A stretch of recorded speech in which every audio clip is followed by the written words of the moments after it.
Hello everyone welcome to our mini vlog होइन यो चाहिँ लास्ट विक स्याटरडेको मिनी भ्लग हो। हामी चाहिँ पिआईमा छौँ अहिले होइन, पिआई क्यानाडामा। अनि यहाँनिर धेरै बिचहरू हुँदो रहेछ क्या।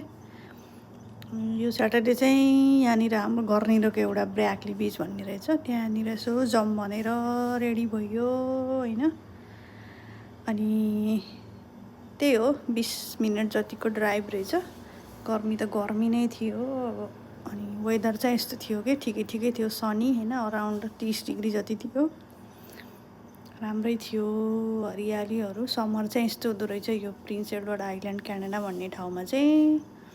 ड्राइभ गर्दै गर्दै गर्दै हिँडिरहेछौँ हामीहरू चाहिँ यहाँनिर होइन। अनि बाहिरको सिनहरू पनि राम्रै हुँदो रहेछ, ग्रिन हरियालीहरू होइन।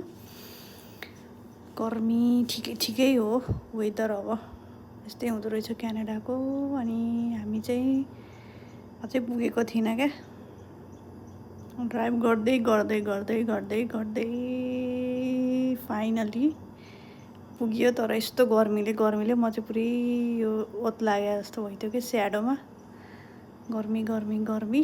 तर यस्तो चाहिँ भ्यू चाहिँ यस्तो हुँदो रहेछ, मान्छेहरू सब इन्जोय गरिरहेको थिए यहाँनिर। बिच भनेपछि है भाइब्स यस्तो थियो।